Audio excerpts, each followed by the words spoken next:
नमस्कार, मैं हूं मनु राजपूत और आप देख रहे हैं सजग समाचार। खास बुलेटिन 41 जिले 41 खबर में आपको अपने जिले से जुड़ी तमाम छोटी और बड़ी खबरें देखने को मिलेगी, जिनका सीधा सरोकार आपसे और आपकी सरकार से है। जिलेवार खबरों की तरफ बढ़े उससे पहले एक नजर डालते हैं आज की बड़ी हेडलाइंस पर। जनजातीय गौरव वर्ष के तहत भगवान बिरसा मुंडा जयंती पर विविध कार्यक्रमों का हुआ आयोजन। मंत्री श्री जोराराम कुमावत ने आदेश गौशाला का किया निरीक्षण की हाईटेक व्यवस्थाओं की सराहना। लोक नृत्य और नुक्कड़ नाटक के जरिए अंता में दी गई मतदान की प्रेरणा। चलिए अब खबरों पर बात करते हैं विस्तार से। पशुपालन गोपालन डेयरी पर देवस्थान मंत्री श्री जोराराम कुमावत रविवार को राजसंबंध दौरे पर रहे। उन्होंने कांकरोली में आयोजित कुमावत समाज के सामूहिक विवाह सम्मेलन में हिस्सा लिया और इसके बाद नाथद्वारा के रापचा गांव स्थित आदेश गौशाला पहुंचे। गौशाला में पहुंचने पर मंत्री श्री कुमावत का पारंपरिक मेवाड़ी तरीके से स्वागत किया गया। मंत्री ने गौशाला की हाईटेक व्यवस्थाओं और वहां चल रहे गौ सेवा के नए प्रयोगों की सराहना की। गौशाला प्रबंधन ने बताया कि यह संस्था करीब 25 साल पहले मिराज समूह के सीएमडी श्री मदन पालीवाल द्वारा अकाल के समय स्थापित की गई थी, जब पूरे प्रदेश में चारे और पानी की भारी कमी थी। तब ये यहाँ निर्दुग्ध गायों की सेवा और संरक्षण का कार्य लगातार जारी है। मन में कुमाऊं समाज का सामूहिक विवाह का कार्यक्रम है और इसमें 35 जोड़े शामिल है। सबसे पहले तो मैं उन सभी 35 जोड़ों को जो इस सामूहिक विवाह में जिनका आज परिणय सत्र में बन रहे हैं उनको बधाई देना चाहूँगा, उनको शुभकामनाएं भी देना चाहूँगा। निश्चित रूप से उनका आज से नया जीवन शुरू होगा और वो अपने जीवन में सुखी रहे और सफल रहे और आगे बढ़े, ये भगवान से प्रार्थना भी करना चाहूँगा। ये समूह विवाह यहाँ राजसमंद की जो कुमाऊं समाज की विवाह समिति ने किया है, उनको मैं धन्यवाद भी देना चाहूँगा कि आज की जो समय की आवश्यकता के अनुसार उन्होंने जो समूह विवाह का कार्यक्रम किया, निश्चित रूप से इससे समाज में प्रेम भाव बढ़ता है, आपस में स्नेह मिलन का कार्यक्रम हो जाता है, मिलने का कार्यक्रम भी होता है और इससे कई परिवारों को एक संबल मिलता है। जो आर्थिक रूप से कमजोर परिवार होते हैं उनको यहाँ समूह विवाह के माध्यम से जो इन्होंने जो इतनी बड़ी व्यवस्थाएं दी है, इतनी बड़ी सुविधाएं दी है, तो उन परिवारों को संबल भी मिलता है। भगवान बिरसा मुंडा की जयंती के अवसर पर प्रदेश भर में 1 से 15 नवंबर तक जनजातीय गौरव वर्ष मनाया जा रहा है। इसी क्रम में रविवार को आयोजन एवं सूचना प्रौद्योगिकी विभाग की ओर से जिले के विभिन्न ई-मित्र केंद्रों पर शिविरों का आयोजन किया गया, जिनमें बड़ी संख्या में आमजन ने भाग लेकर जन कल्याणकारी योजनाओं का लाभ लिया। डीग नगर क्षेत्र में सामाजिक समरसता और सर्व समाज की एकता का प्रतीक बन गया। विभिन्न समाजों द्वारा आयोजित विशाल सामूहिक विवाह सम्मेलनों में समाज के सभी वर्गों ने मिलकर उत्साहपूर्वक भाग लिया। इस अवसर पर गृह राज्य मंत्री श्री जवाहर सिंह मैडम ने नगर क्षेत्र में संत रविदास समिति, जांगड़ समाज और डीग के दक्ष प्रजापति समाज के सामूहिक विवाह समारोह में भाग लिया। वहीं डीग कुम्हेर विधायक डॉक्टर शैलेश सिंह ने भी दक्ष प्रजापति समिति के विवाह सम्मेलन में शिरकत की और नवविवाहित दंपतियों को आशीर्वाद देते हुए उनके सुखद दाम्पत्य जीवन की कामना की। गृह राज्य मंत्री जवाहर सिंह मैडम ने अपने संबोधन में कहा, सामूहिक विवाह समारोह केवल पारिवारिक आयोजन नहीं है, बल्कि यह समाज में प्रेम, भाईचारे और एकजुटता को मजबूत करने का सशक्त माध्यम है। अंता विधानसभा क्षेत्र में मतदाताओं को जागरूक करने के लिए स्वीप कार्यक्रम के तहत रविवार को कुमार गंधर्व कला संस्थान छीपा बड़ौदा के कलाकारों ने लोक नृत्य और नुक्कड़ नाटक के माध्यम से लोगों से 100% मतदान करने की अपील की। कार्यक्रम में कलाकारों ने मायड़ भाषा हाड़ौती में संवाद प्रस्तुत करते हुए जनता से 11 नवंबर को मतदान केंद्र पहुंचकर वोट देने का आग्रह किया। नुक्कड़ नाटक में राजकीय बालिका माध्यमिक विद्यालय अंता की छात्राओं ने भाग लेकर बिना भय और प्रलोभन के मतदान करने का संदेश दिया। खेतड़ी कस्बे के श्री श्याम मंदिर चूना चौक में रविवार को खाटू श्याम जी का जन्मदिन बड़ी श्रद्धा और उल्लास के साथ मनाया गया। इस अवसर पर मंदिर परिसर में भजन कीर्तन का आयोजन हुआ, जिसमें स्थानीय गायकारों ने भावपूर्ण भजन प्रस्तुत किए और वातावरण भक्तिमय बना दिया।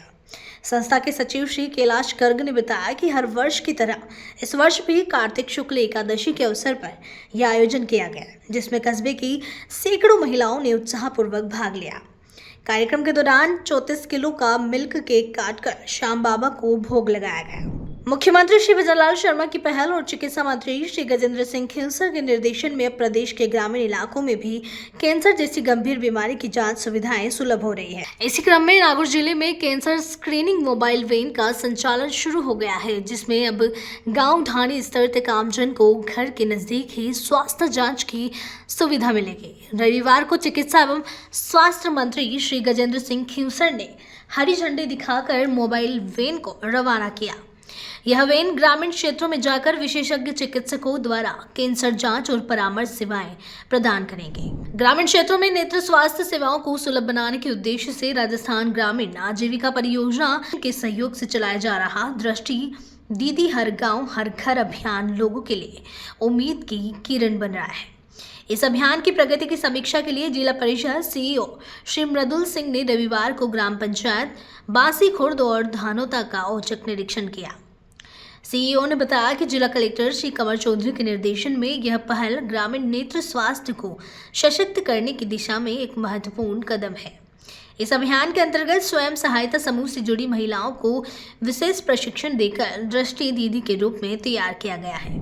राजीविका भरतपुर और लेंस कार्ड फाउंडेशन, उनका जो वेलफेयर और एनजीओ विंग है, जो सीएसआर विंग है, उसके माध्यम से हम लोग इसको टेकअप किया है। उन्होंने और राजीविका ने एमओयू दायर किया, जिसमें हमने 2 ब्लॉक अभी टेकअप किए हैं, सेवर और रूपवास। उसमें जो ग्राम पंचायतें थी, वहाँ जो ऑलरेडी एग्जिस्टिंग राजीविका के समूह थे, राजीविका महिलाओं को हमने ट्रेनिंग कराई। ट्रेनिंग में दूर की दृष्टि या दूर का जो आईसाइट है उसको हम कैसे मेजर करते हैं, वह पास का कैसे मेजर करते हैं, उसके लिए हमने स्पेशल ट्रेनिंग कराई। उनको किट प्रोवाइड कराई और उसके माध्यम से वो जब फील्ड में जाने लगे तो अभी तक ये पूरा प्रोसेस करते करते वो 14,000 लोगों को स्क्रीन कर चुके हैं। इसमें छोटे बच्चे भी हैं, बुजुर्ग भी हैं, महिलाएं भी हैं, अपाहिजन भी हैं, जो स्पेशली एबल्ड जिनको हम बोलते हैं, तो सब लोग हैं। सादुलपुर क्षेत्र में मत्स्य पालन और झींगा उत्पादन को नई दिशा देने के उद्देश्य से झींगा किसान सम्मेलन का 6वां संस्करण मित्तल कम्युनिटी सेंटर सभागार में आयोजित किया गया। कार्यक्रम में झींगा पालन से जुड़े सैकड़ों किसान, वैज्ञानिक, विशेषज्ञ और सरकारी अधिकारी शामिल हुए। कार्यक्रम के दौरान सीबा संस्था की ओर से किसानों को दवाओं का वितरण किया गया। साथ ही झींगा पालन से संबंधित 2 पुस्तकों का विमोचन भी किया गया। इसके अलावा उत्कृष्ट कार्य करने वाली एक महिला किसान को सम्मानित किया गया। सादुलपुर के अंतर्राष्ट्रीय खेल स्टेडियम में चल रही 70वीं राज्य स्तरीय सीनियर वॉलीबॉल प्रतियोगिता में मुख्य खेल अधिकारी श्री वीरेंद्र पुनिया पहुंचे और प्रतियोगिता का निरीक्षण किया। श्री पुनिया ने स्टेडियम की खेल व्यवस्थाओं, खिलाड़ियों के ठहरने, भोजन व्यवस्था और तकनीकी संचालन का भी बारीकी से जायजा लिया। उन्होंने कहा कि राज्य सरकार और खेल परिषद खिलाड़ियों को सर्वोत्तम सुविधाएं उपलब्ध कराने के लिए निरंतर प्रयासरत है, ताकि वे अपनी प्रतिभा का प्रदर्शन पूरी क्षमता से कर सकें। श्री पुनिया ने बताया कि उन्हें इस प्रतियोगिता का निरीक्षण कर आयोजन की गुणवत्ता और प्रबंधन का मूल्यांकन करने के उद्देश्य से भेजा गया है।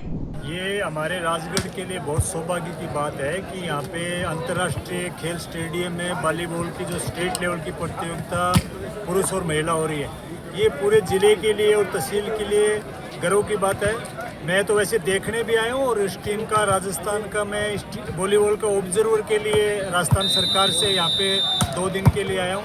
तो हमें सबको ये महसूस होता है कि जितने फिजिकल टीचर हैं, जितने यहाँ के जो खेल प्रेमी हैं, उनमें सब में बड़ा उत्साह है कि यहाँ स्टेट चैंपियनशिप हो रही है। वार्ड नंबर 124 में मालियों की ढाणी से सरस्वती कॉलोनी तक बनने वाली सीसी रोड के निर्माण कार्य का शुभारंभ हुआ। इस मौके पर मुख्य अतिथि भाजपा जिला मंत्री श्री कैलाश जटवाड़ा और पार्षद विमला कैलाश जटवाड़ा मौजूद रहे। पार्षद विमला जटवाड़ा ने कहा कि उनका संकल्प है कि वार्ड नंबर 124 में किसी भी तरह की विकास की कमी नहीं रहने दी जाएगी। चाहे सड़क हो, स्वच्छता, शिक्षा या चिकित्सा, हर क्षेत्र में काम किया जाएगा। जोधपुर जिले के मतोड़ा थाना क्षेत्र में हुई भीषण सड़क दुर्घटना पर मुख्यमंत्री श्री विजयलाल शर्मा ने गहरी संवेदना व्यक्त की है। जैसे ही उन्हें दुर्घटना की जानकारी मिली, उन्होंने तुरंत स्थानीय प्रशासन को घायलों की मदद के लिए हर संभव कदम उठाने के निर्देश दिए। मुख्यमंत्री के निर्देश पर ग्रीन कॉरिडोर बनाकर घायलों को घटनास्थल से जोधपुर के मथुरादास माथुर अस्पताल तक तुरंत पहुंचाया गया ताकि समय पर उनका इलाज हो सके। उन्होंने सभी संबंधित विभागों को घायलों के उचित और निःशुल्क इलाज के निर्देश दिए। इसी के साथ ही प्रभारी मंत्री श्री मदन दिलावर ने जोधपुर दौरे के दौरान अधिकारियों से बातचीत की और मुआवजे की घोषणा की। प्रत्येक मृतक को 10 लाख रुपए एवं एक परिवार में 3 या 3 से अधिक मृतकों के परिजनों को 25 लाख रुपए मुआवजे की घोषणा की व गंभीर रूप से घायल 2 लाख रुपए देने की घोषणा की है। लोधी दुखांतिका से पूरा राजस्थान सदमे में है। काफी दुखद घटना है। सरकार ने प्रत्येक मृतक परिवार को 10-10 लाख रुपए और घायलों को, जो गंभीर घायल उनको 2-2 लाख रुपए देने की घोषणा की। ये जो गंभीर हादसा हुआ था जिसके अंदर 15 व्यक्तियों की मृत्यु हुई है, इसके अतिरिक्त 2 घायल है जिनका एमडीएम में भी इलाज चल रहा है। तो इसमें सरकार ने मुआवजा राशि की घोषणा की है। जैसा कि अभी जैसलमेर वाला हादसा हुआ तो उसी की तर्ज पर राहत पैकेज की घोषणा की गई है, जिसके अंदर प्रति मृतक 10 लाख रुपए तक की घोषणा है और अगर किसी परिवार में 3 या 3 से ज़्यादा अगर मृत्यु हुई है तो उसमें अधिकतम 25 लाख रुपए तक की घोषणा है।